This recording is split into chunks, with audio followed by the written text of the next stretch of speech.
Boa noite. Boa noite também aos amigos que nos acompanham pelas redes sociais da igreja. É uma alegria estarmos aqui para refletir um pouco mais sobre a palavra de Deus, e especialmente esse tema, porque se você ama Jesus, não tem como não se apaixonar por cristologia, pelo estudo de Jesus na Bíblia, quem é essa pessoa maravilhosa e, mais do que isso, o que ele significa para nós, né? Eu quero começar convidando vocês a abrir a Bíblia em 3 textos, vamos na ordem. João 14, verso 6. João 14, verso 6, que diz assim: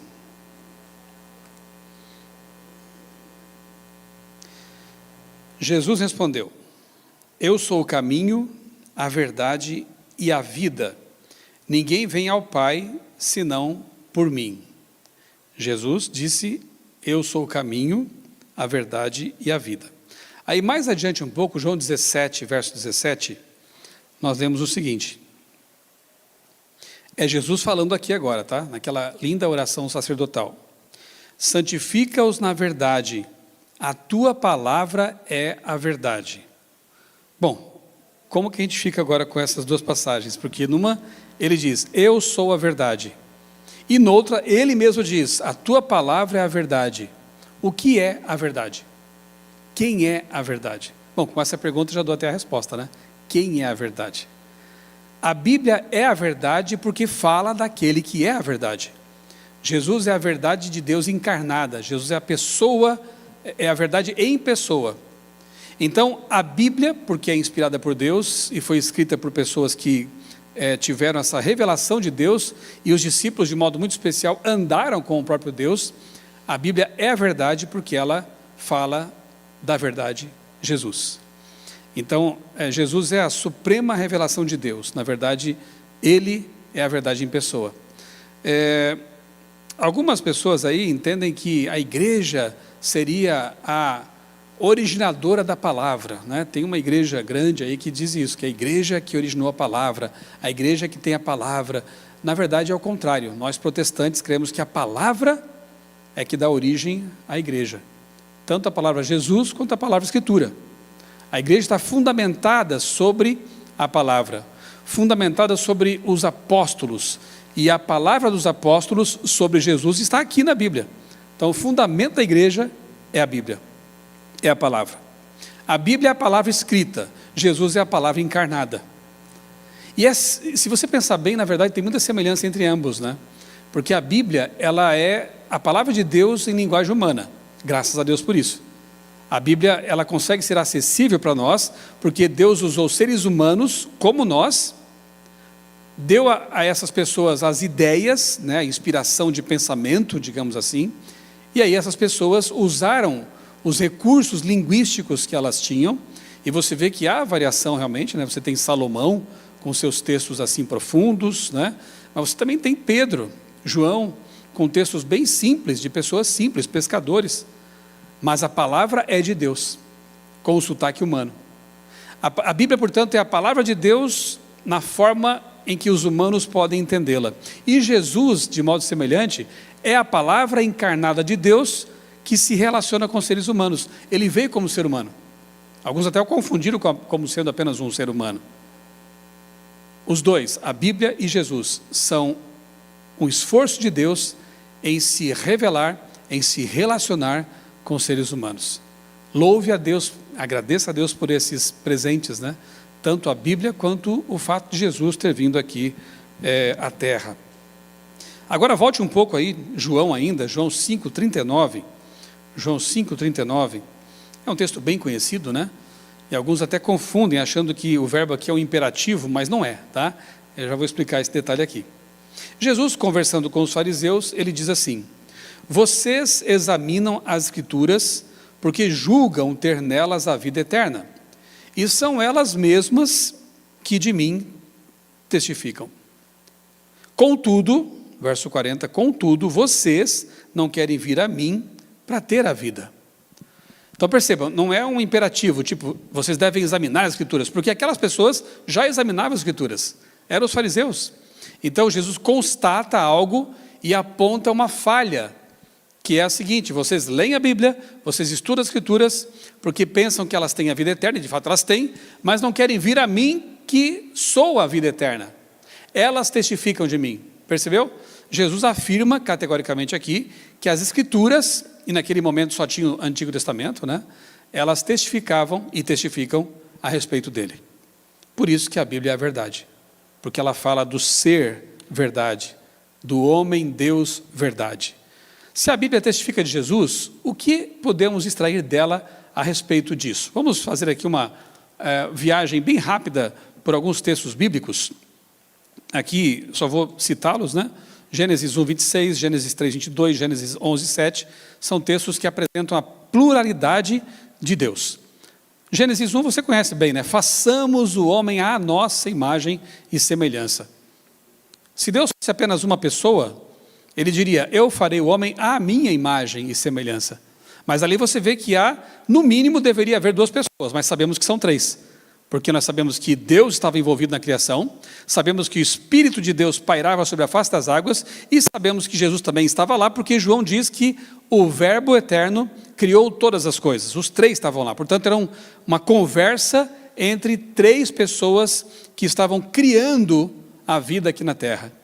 Façamos o homem à nossa imagem e semelhança. Portanto, nós, seres humanos, nos parecemos de alguma forma com Deus Pai, Deus Filho e Deus Espírito Santo. Temos alguma semelhança, não igualdade, né? Mas semelhança. Na Torre de Babel a mesma coisa, né? Desçamos e confundamos a língua dos homens, né? É Deus agindo ali como trindade, como triunidade. Lá quando aparece para Abraão aqueles 3 estranhos, né? Estrangeiros, forasteiros, um era Jesus, nós sabemos disso, e os 2 eram anjos. E quando Jesus fica com Abraão, Abraão intercede por Sodoma e Gomorra, e aí é dito que o Senhor fez chover fogo do céu da parte do Senhor. Interessante, né? O Senhor que estava ali fez chover fogo do céu da parte do Senhor que estava lá no céu. Então nós temos ali de novo, e há muitos textos que apresentam essa realidade, né? A fórmula batismal que foi proferida pelos lábios de Cristo, texto que está presente em praticamente todos os manuscritos gregos antigos, diz: vão e façam discípulos de todas as nações, batizando-os em nome do Pai, do Filho e do Espírito Santo. O texto é tão categórico, tão claro, que alguns que negam essa doutrina da Trindade têm que chegar ao extremo de dizer que esse texto não é válido, que ele é um acréscimo apócrifo. Isso é falso. Esse texto é verdadeiro e, repito, Ellen White diz que foi proferido pelos lábios de Cristo. Não é só inspirado. Na verdade, João transcreveu aquilo que Jesus falou. E Jesus ordenou: batizem dessa forma, em nome do Pai, do Filho e do Espírito Santo. E Paulo, na sua bênção, ele menciona os 3 também. Olha ali: a graça do Senhor Jesus Cristo, o amor de Deus e a comunhão do Espírito Santo sejam com todos vocês. Há uma distinção de pessoas, percebeu? Uma bênção tripla, né? Porque são 3 pessoas que estão ali nos abençoando.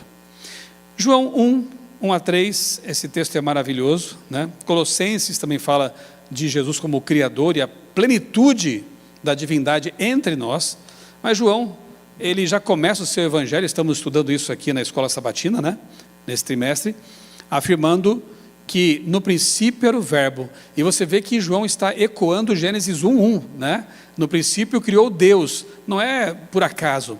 João quer conectar realmente Jesus, a palavra, o Logos eterno, com o Deus que criou a terra e a vida na terra. Ele diz: no princípio era o verbo estava com Deus e o verbo era Deus. E diz mais: todas as coisas foram feitas por meio dele, e sem ele nada do que foi feito se fez. Se todas as coisas foram criadas por Jesus, como poderia ele ser uma criatura? É por isso que Apocalipse diz que ele é o alfa e o ômega. Se Jesus fosse uma criatura ou um Deus derivado, teria que ser o beta, né? O beta e o ômega talvez, mas não, ele é o primeiro e o último. Isaías 9:6 diz que entre os nomes que Jesus teria, maravilhoso, conselheiro, Deus forte, está também Pai da eternidade. Se ele é Pai da eternidade, Jesus existe eu vou dizer uma coisa aqui que não faz muito sentido, mas só para a gente expressar, né? Ele existe antes do tempo, porque Ele criou o tempo, o espaço e a matéria. Então Jesus, Ele é o Pai da eternidade. Como Ele poderia ser criado? Se Ele é eterno aqui, né? Muito bem, vamos ver mais algumas coisas. Esse é o Deus, é o mistério insondável, né? Do Deus Criador, do Deus infinito, que habitou uma manjedoura, na forma de um bebezinho, né? Uma coisa que a gente vai estudar por toda a eternidade e não vai entender devidamente, nesse mistério maravilhoso. Deus ralava o joelho, Deus sentia fome, Deus sentiu tristeza, Deus sentiu desamparo, Deus compreende a gente, Ele viveu nossas mazelas. Isso é algo maravilhoso. Esse Todo-Poderoso infinito se coloca ali, se limita, como Paulo diz, se esvazia da sua divindade. E somente quem está cheio de alguma coisa é que pode se esvaziar dela. Jesus se esvazia, na linguagem de Paulo, da sua divindade e se humilha. Ser humano já é uma tremenda humilhação, mas ele se faz servo e morre como um pecador, como um malfeitor. Isso é uma tremenda humilhação para o Deus Criador. Muito bem, mais alguns textos aqui. Como conhecê-lo, já vimos, a Bíblia fala dele, né? Quem era Jesus antes de vir à Terra? Muita gente não entende isso, pensa que Jesus passou a existir quando nasceu aqui, né? Mas não. Veja que lá em João 17,5, Jesus, na oração sacerdotal, diz algo que seria muito estranho se fosse dito por apenas um ser humano. Ele fala assim: e agora, Pai, glorifica-me junto contigo, ou junto a ti, com a glória que eu tinha contigo antes que o mundo existisse.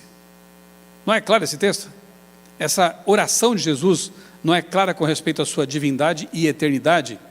Glorifica-me contigo com aquela glória que eu tinha contigo antes que o mundo existisse. No mínimo, ele existia antes de o planeta Terra ser criado. Então Jesus não passa a existir apenas quando nasce aqui. Ele existia antes da sua encarnação, né? Isso é claro na Bíblia. Miqueias 5,2, uma profecia feita 700 anos antes de Cristo, o profeta diz que Belém Efrata, dali nasceria aquele que havia de reinar sobre Israel, cujas origens ou cujas saídas são desde os tempos antigos, desde os dias da eternidade. Eternidade é assim, mais ou menos, não tem começo, é infinito para cá, e não tem fim, é infinito para lá. Vamos colocar nesses termos, né? Então, se ele existe desde os dias da eternidade, ele é Deus eterno. Então, o que Miqueias está dizendo é o seguinte: olha, ele vai nascer aí, tá? Em Belém. Mas não se esqueçam de que antes disso, ele já existe. Desde todo sempre. Que outros textos podemos citar aqui? Romanos 9,5 tem a mesma ideia. Só que Paulo escreveu isso, né? Ele fala assim, se fôssemos colocar em palavras atuais, geneticamente Jesus é judeu, mas ele é Deus eterno para todo sempre. Depois confira o texto lá, que dos patriarcas, dos judeus, ele descendeu, né, na sua forma física, mas ele é Deus acima de tudo eternamente. É mais ou menos o que Miqueias também disse lá, bem antes de Paulo, né? Isaías 9,6, já mencionei, ele é o Pai da eternidade, ele é o Deus eterno, né, ali apresentado.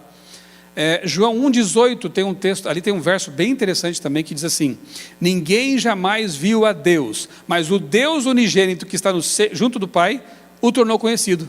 Não é um texto interessante? Como assim, ninguém nunca viu a Deus, mas o Deus mostrou Deus? Como é que você entende esse texto? Ninguém jamais viu a Deus, o Pai, mas Deus, o Filho, o unigênito, o único de sua espécie, gerado de forma totalmente especial, está junto do Pai, esse tornou o Pai conhecido. É por isso que quando perguntaram para Jesus, mostra-nos o Pai, ele respondeu: eu tenho estado há tanto tempo com vocês, e vocês ainda pedem, mostre-me o Pai? O que eu faço é o que o Pai faz. Como eu amo, o Pai ama. Como eu perdoo, o Pai perdoa. Ou seja, Jesus veio para desfazer um monte de mal-entendidos a respeito do Pai, de Deus. Ele veio morrer por nós, mas também veio mostrar como é Deus. Por isso que a figura de Jesus é essencial na Bíblia, por isso que tudo converge para Jesus, por isso que a Bíblia testifica de Jesus, porque ele é a suprema, maior revelação de Deus entre nós. Para o universo, na verdade, né? Bem, a questão do unigênito é o seguinte: Em Hebreus 11:17, Isaac é chamado de monogenes, que é a mesma palavra aplicada para Jesus ali em João 1. Monogenes de Abraão. Mas espera aí, não tinha Ismael? Ismael não foi gerado primeiro? Pois é, acontece que monogenes não quer dizer o primeiro gerado, é o mais exaltado, singular, único. É nesse sentido que a palavra monogenes é aplicada a Jesus, como um singular, único. E ele é único, né? Porque é o único que realmente, sendo Deus, se fez homem e nunca pecou. E veio aqui para ser não só nosso exemplo, mas acima de tudo nosso Redentor. Há pessoas que super enfatizam a questão do exemplo, mas não nos esqueçamos de que Ellen White disse que nós não poderemos igualar o modelo, embora tenhamos que segui-lo constantemente. Porque é assim, quanto mais perto de Jesus, mais você percebe sua pecaminosidade. Quanto mais perto de Jesus, mais você se dá conta da sua dessemelhança em relação a Ele. Só pensa que pode ser como Jesus, exatamente como Ele, pessoas que estão muito longe dEle. Ou pessoas que não têm a mínima noção do que seria o pecado, do quão profundamente o pecado nos derrubou, do quão manchados estamos pelo pecado. Então nós temos que nos assemelhar a Jesus, temos que buscar como modelo, mas sempre lembrando que, como diz Ellen White, nunca poderemos igualar o modelo. Até porque a Bíblia diz que ele veio em semelhança de carne pecaminosa, mas não em igualdade. Em que sentido então Jesus veio em semelhança de carne pecaminosa? Ele foi afetado pelo pecado, foi ou não foi? Ele sentia fome, repito, sentia frio, sentia tristeza, solidão. Então a carne humana de Jesus foi afetada pelo pecado e por uma história de 4.000 anos de decadência. Mas ele não foi infectado pelo pecado como nós. Nós somos corruptos. Nossa justiça é como trapo de imundícia. Salomão disse que não há ninguém que não peque nesse mundo. Jesus nunca pecou. Jesus tinha justiça em si mesmo, porque ele era puro. Quando o diabo se aproximava, ele disse: esse não tem nada que ver comigo, não tem nada em mim que ele possa aproveitar. Quem de nós poderia dizer isso? Não é verdade? Jesus não precisava de batismo. João resistiu àquilo, mas ele fez para dar o exemplo. Não precisava, porque não tinha que ser redimido do pecado. Então, é importante que a gente entenda quem é Jesus, para não nos acharmos, mais do que devemos. Singular, único, redentor acima de exemplo. Tito 2,13 diz: aguardando a bendita esperança e o aparecimento da glória do nosso grande Deus e Salvador Jesus Cristo. Num verso, Paulo afirma a volta de Jesus e a divindade de Jesus, ao dizer que nós esperamos o grande Deus e Salvador Jesus Cristo. Tantos textos maravilhosos que a gente poderia citar, Isaías 43, 10 e 11, olha que versos interessantes. Vocês são minhas testemunhas, declara o Senhor. Que Senhor está falando aí? Yahvé, o Criador, é Isaías, ok? O Senhor diz: vocês são minhas testemunhas, e o meu servo, a quem escolhi, para que vocês saibam e creiam em mim, e entendam que eu sou Deus. Eu sou, olha aí, interessante. Antes de mim, nenhum Deus se formou, nem haverá algum depois de mim. Eu mesmo sou o Senhor, e além de mim, não há Salvador algum. Se Jesus for um Deus gerado pelo Pai, esse texto aqui fica complicado. E se Jesus não é Deus, esse texto também fica complicado. Por quê? Porque aqui diz, repito, antes de mim nenhum Deus se formou, ok, e depois de mim também não. Então Jesus não pode ter sido um Deus gerado, porque seria um Deus que surgiria depois do Deus Pai. E fora de mim não há Salvador, não há salvação. Jesus é chamado de o Salvador, o nome dele é salvação. Então, só faz sentido esse texto de Isaías se Jesus for Deus eterno. Qualquer coisa diferente disso invalida esse texto. Fora de mim não há Salvador, mas Mateus 1,21 diz que ele seria o Salvador, Jesus Cristo, porque ele é Deus.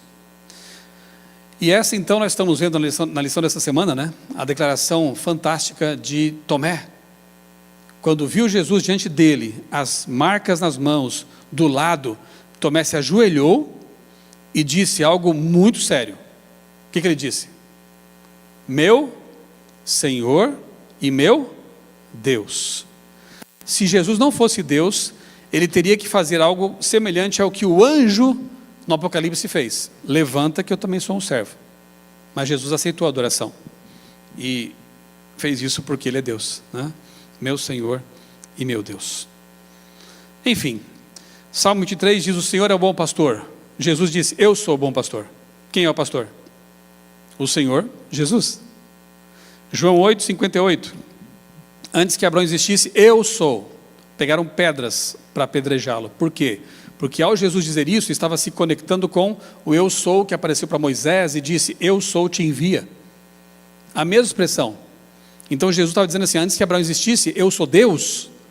E isso era inaceitável para os judeus monoteístas, que estavam vendo diante deles um ser humano, aparentemente. Mas Jesus disse claramente: eu sou Deus. Enfim, se Jesus não fosse Deus, nós teríamos que deixá-lo de lado como um impostor ou um lunático. Ou a gente aceita o que ele diz que ele é, ou a gente o rejeita.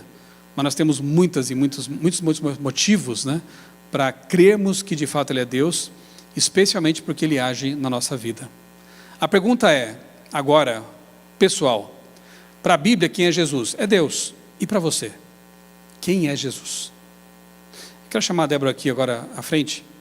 Eu pedi que ela contasse um pouquinho da experiência dela com Jesus, como foi a mudança de visão que ela passou a ter a partir do momento que ela entendeu quem é Jesus. Débora, quem é Jesus? Vou falar a nossa linguagem lá do Sul. Quem é Jesus para ti? Conta aqui para os irmãos. Boa noite. Saber quem é Jesus, de acordo com a Bíblia, transforma toda a nossa vida, né? Vocês estão aqui, vocês sabem disso. Eu cresci sem conhecer a Bíblia. Na minha casa não havia Bíblia, não conhecia a palavra de Deus, mas, logicamente, nós estamos num país cristão, então a gente vai tendo fragmentos da verdade, né, da pessoa de Cristo aqui e ali. E, de certa forma, eu aprendi que Jesus era o nosso exemplo, como o Michelson apresentou aqui essa parte, né, da vida de Jesus. Eu achava que ele era um exemplo só. Na denominação a qual eu pertencia, era muito focado à humanidade de Cristo.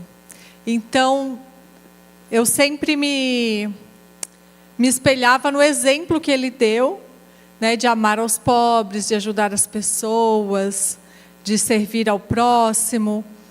Mas, no meu coração, eu achava que Jesus havia falhado em sua missão. Porque eu acreditava que a missão de Cristo aqui na Terra era dar o seu exemplo, para que nós, seres humanos, víssemos o exemplo que ele deixou, e assim nós fôssemos incentivados a mudar também de vida e a seguir o exemplo dele. E eu pensava comigo, antes de conhecer a Bíblia, Jesus falhou, Deus falhou no seu plano, porque as pessoas não quiseram aceitar o exemplo que ele deu. Tanto é que as pessoas ficaram com raiva dele, do exemplo que ele deixou, e o mataram. E até olhando para mim, para o meu coração, para a minha vida, eu pensava, não adiantou ele dar o exemplo, porque eu ainda sinto coisas ruins dentro de mim, ainda sinto desejo pelo pecado. Então não adiantou nada tudo que ele fez. Isso eu imaginava antes de estudar a Bíblia. Até que então Deus, de maneira providencial, não daria tempo de contar agora, ele enviou 2 servos dele para que estudassem a Bíblia comigo, com a minha família. E foi então que eu descobri, que eu entendi, que Jesus não é só o nosso exemplo. Jesus é muito mais do que isso. Jesus é o nosso substituto, o nosso Salvador. Porque, como o Michelson falou, nós nunca conseguiríamos igualar esse exemplo.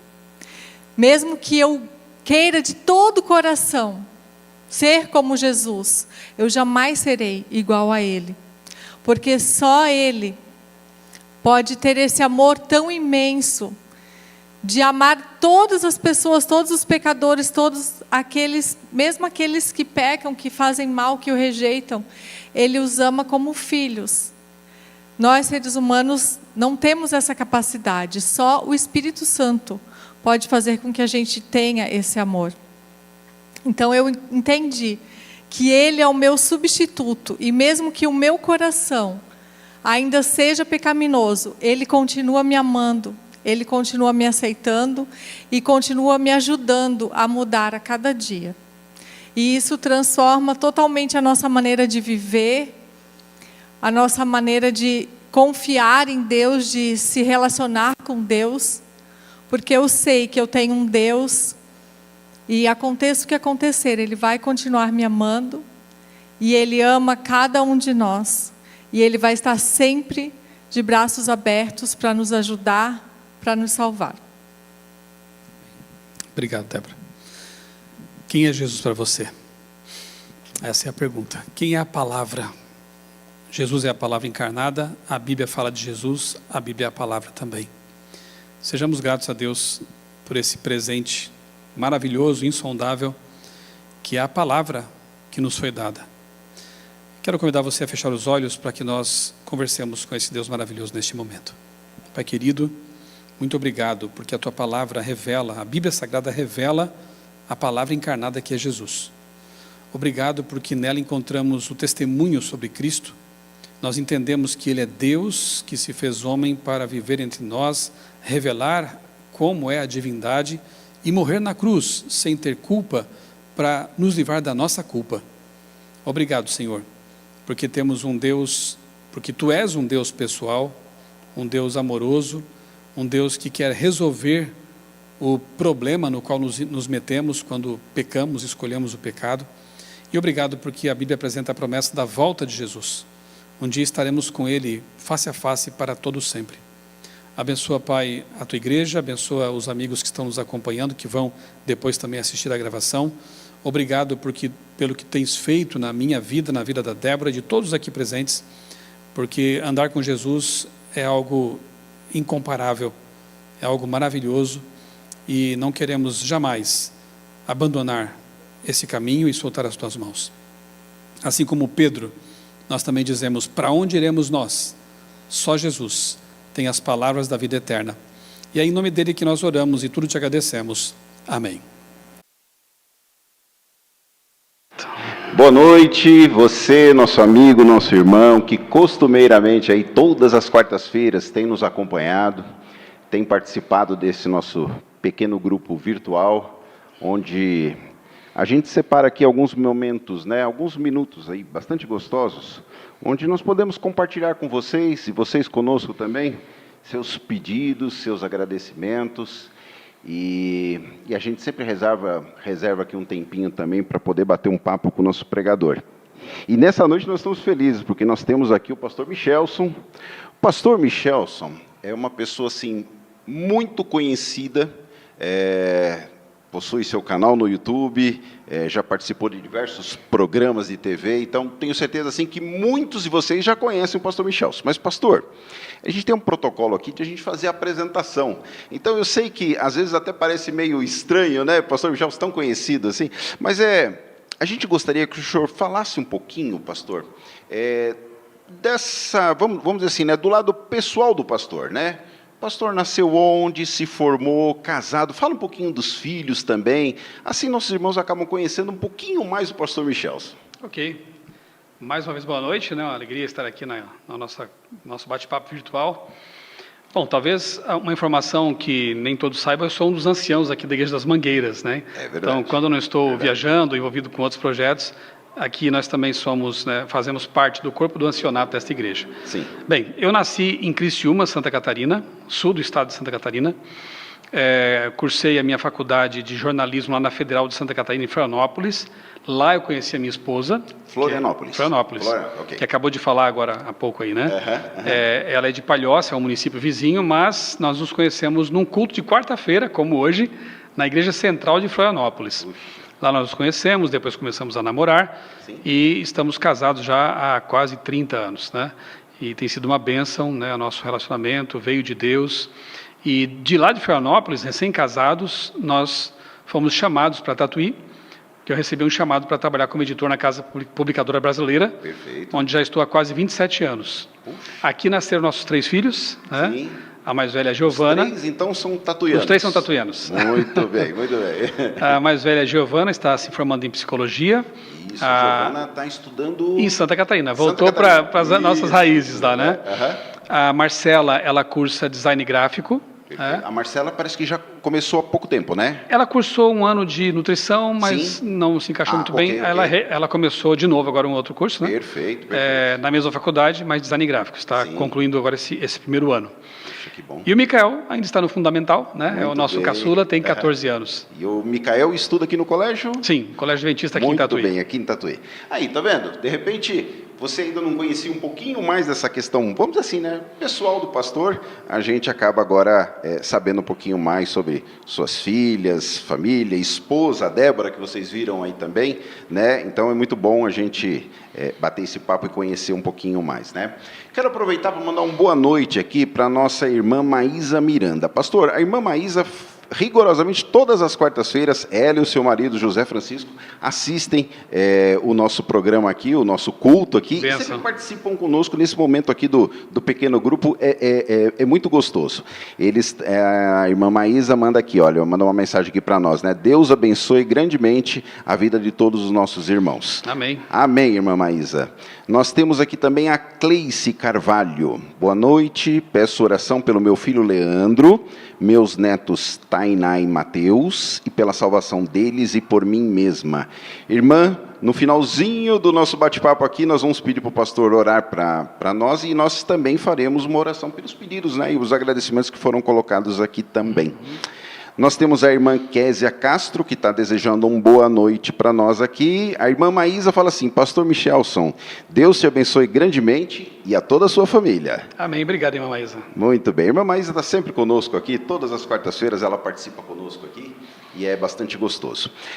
Pastor, o nosso manual que nós usamos aqui para os textos, né, das quartas-feiras, ele é retirado desse guia de estudos aqui para pequenos grupos, né?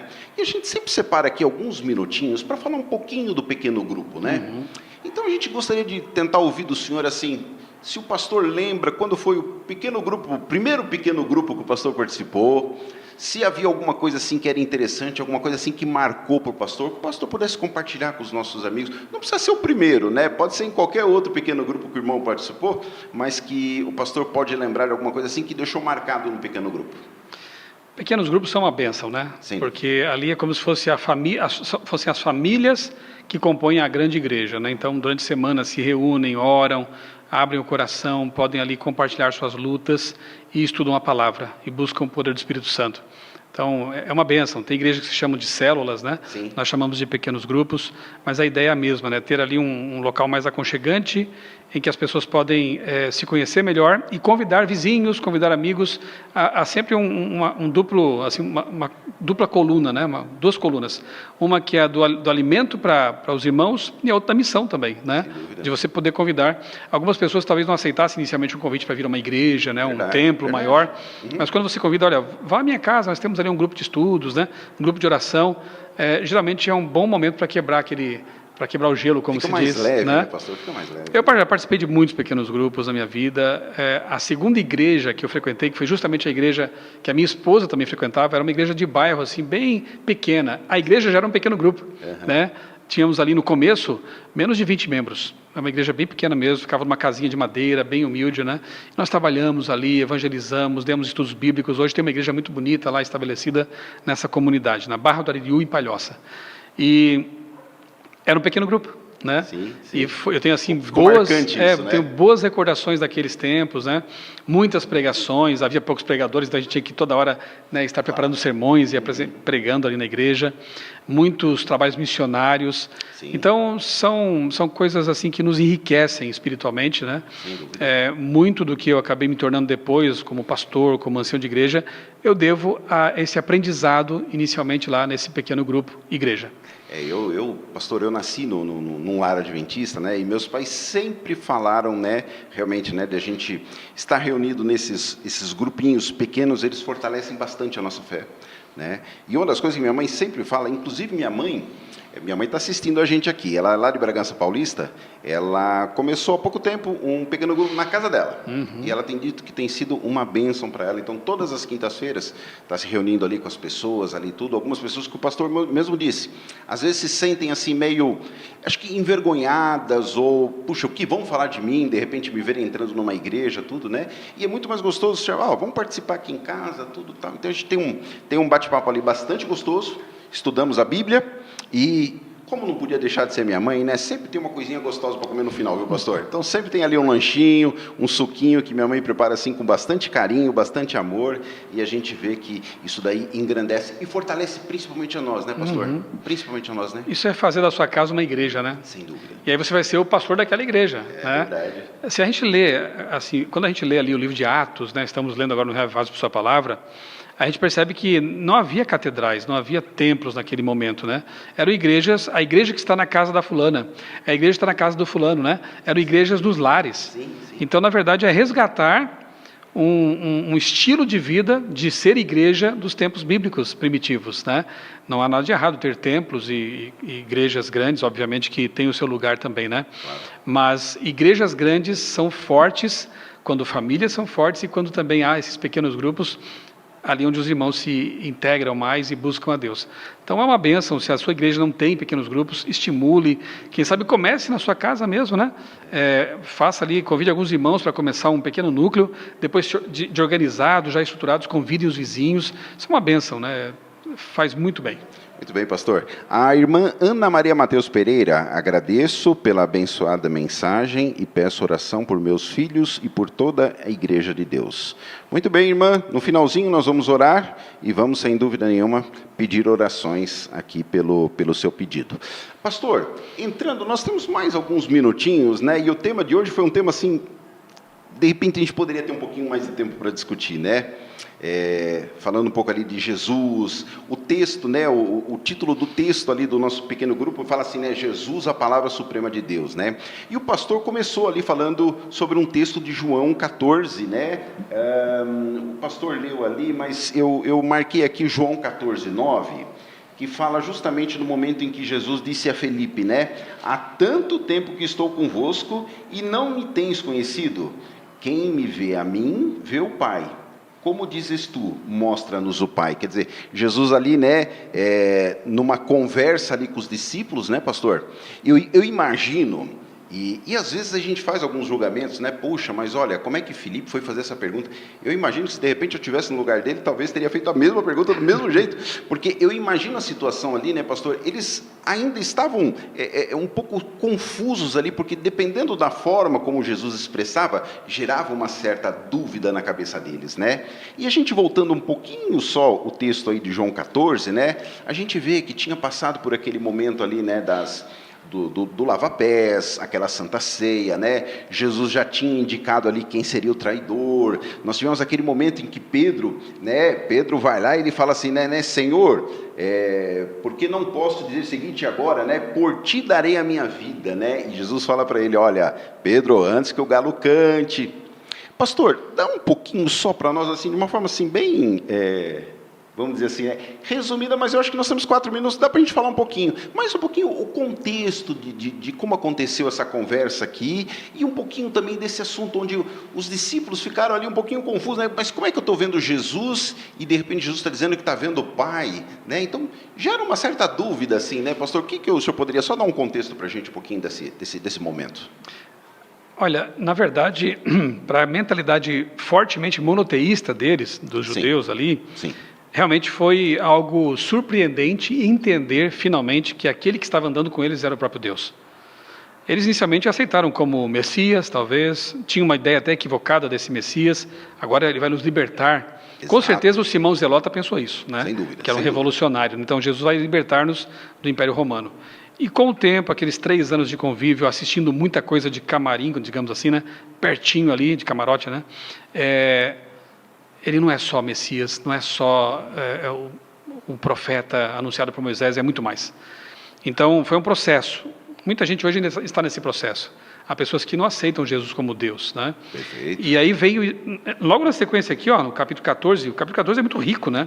É aquela ceia de despedida, Sim. as últimas palavras, né? E últimas palavras são importantíssimas, né? Todas são, mas aqui a gente sabe que é uma despedida, né? Então ele mediu, com certeza, muito bem as palavras, né? Eu sou o caminho, a verdade e a vida, está aqui, né? Quem me vê a mim vê o Pai, está aqui. Isso. Eu vou, mas voltarei, está aqui. E depois ele promete o Espírito, né? Sim. Aqui na sequência, né? Não deixarei que vocês fiquem órfãos, voltarei para vocês. E diz, eu darei o Consolador, a fim de que ele esteja com vocês para sempre, né? Que é o Espírito da verdade. Então aqui nós temos uma revelação de que havia mais um ainda, né? Que Jesus vai e deixa um outro. Se é um outro, não pode ser ele mesmo, né? Sem dúvida. Ele deixa o outro. Esse outro Consolador é um ser semelhante a Jesus também, porque seria difícil aceitar um outro tão maravilhoso, que não fosse tão maravilhoso como Jesus, né? Tá bom, Jesus, você vai embora, mas quem vai ficar? Vai ficar alguém que é como eu. Ama, ele intercede, ele sente tristeza ou alegria também, e sentimentos são próprios de pessoa, né? Então esse ser chamado Espírito Santo é um ser pessoal e tão divino quanto eu. Tem uma vantagem em relação àquele momento ali, né? Ele não está limitado a um corpo humano. Portanto, ele vai estar em cada um de vocês, em todos os lugares, está com você que está assistindo, está conosco aqui agora, né? Ele é onipresente, onisciente, onipotente, tanto quanto o Pai e também quanto o Filho, né? Então a promessa do Espírito foi dada nesse momento aqui também, e a garantia de que Pai, Filho e Espírito Santo amam com a mesma intensidade, perdoam da mesma forma. Por exemplo, talvez você pense assim, mas como será que o Pai lidaria com crianças? Olha para Jesus, quem me vê a mim vê o Pai. Então Jesus pegou crianças no colo, interrompeu um sermão para os adultos, para dizer que delas é o reino dos céus. O Pai também faz assim. Como Jesus trataria, talvez, Deus, o Pai trataria talvez uma prostituta? Olhe para Jesus. Sem dúvida. Como ele fez? De que forma ele agiu, né? Como Deus trata, quem sabe, aqueles que não são da igreja. Como ele tratou os gregos? Como ele tratou uma samaritana, né? Então, Jesus, o tema de hoje é a palavra de Deus expressa, é a palavra de Deus revelada na sua totalidade. Por quê? Porque quando a gente olha para Jesus, a gente entende como é Deus, e é um Deus maravilhoso. Não, e Jesus usou a expressão aqui, né, do outro Consolador, né? Jesus já era um consolo ali para eles naquele momento ali de bastante angústia, bastante, né, apreensão. E aí Jesus vem e fala assim, ó, eu vou te dar um outro Consolador, né? Então, com aquela expressão de carinho, né, de tranquilidade, de falar assim, olha, não, o próprio texto de João 14, né, ele quando Jesus começa ali falando, né, não se turbe o vosso coração, credes em Deus. Então, assim, é um momento bastante bonito, né? E assim, bastante importante também da história, né? E, queridos, eu gostaria de a gente poder conversar um pouquinho mais aqui com o pastor Michelson, mas infelizmente o tempo aqui ele foi bastante curto. Nós temos aí mais alguns segundinhos para a gente poder concluir. Pastor, queria muito lhe agradecer esse bate-papo, viu? Foi muito gostoso. A gente quer também só mandar uma boa noite para a irmã Rosângela, que está desejando uma boa noite para todos nós aqui. E agora, nós vamos pedir para o pastor só fazer uma oração para nós, e por esses pedidos e agradecimentos, viu, pastor, que foram colocados aqui, e muitos outros que ficaram guardados nos nossos corações aqui também, que o senhor pudesse orar para a gente. Vamos orar então. Vamos orar? E fica aqui mais uma vez um convite, né, para que você conheça Jesus, né, através da Bíblia, por meio da Santa Palavra, que expressa, que fala desse Jesus, testifica dele, né? E uma vez que você tem um encontro real com Jesus, tudo muda. A vida, ela adquire novas cores, né? Um novo sabor. Você passa a ter esperança, mesmo em meio ao sofrimento. Você passa a ter um rumo na sua vida, mesmo em meio ao mundo tão caótico. Jesus é tudo. Amém. Né? Amém. Vamos orar então em nome dele agora. Pai querido, muito obrigado, Senhor, por esses momentos tão preciosos que passamos aqui falando sobre Jesus, sobre a palavra, sobre o Pai, o Espírito Santo. Como é bom falar de Ti, Senhor. Como é bom recordar-nos de que temos um Deus todo-poderoso e todo-amoroso. Nós nos entregamos a Ti mais uma vez, nós dedicamos a nossa vida a Ti, Senhor, e colocamos também em Tuas mãos de amor e poder esses pedidos que foram feitos por meio do chat aqui do canal da igreja. Amém. Ouve, ó Pai, cada oração e atende segundo a Tua santa e soberana vontade. Abençoa nossas famílias, a nossa igreja, a pregação do Evangelho em todo o mundo, os pequenos grupos que se reúnem nos lares, em vários lugares, que ali Teu Santo Espírito se manifeste também, e a paz inunde os corações, e o senso de missão seja sempre mantido e reavivado. Nós oramos e tudo te agradecemos em nome do Senhor Jesus. Amém. Amém. Boa noite, queridos. Muito obrigado mais uma vez por a gente ter compartilhado esse momento bastante gostoso. Queria lembrar vocês, no próximo sábado, às 9 horas, temos aqui o nosso encontro com Escola Sabatina, nosso culto também. Domingo, às 19h30, estamos tendo classes da Bíblia. E na próxima quarta-feira, 19h30, vamos nos encontrar aqui novamente com mais um estudo também aqui do Guia de Estudos e Reuniões para Pequenos Grupos, e depois mais uns minutinhos batendo um papo com o pregador. Tenham todos uma boa noite. Boa noite.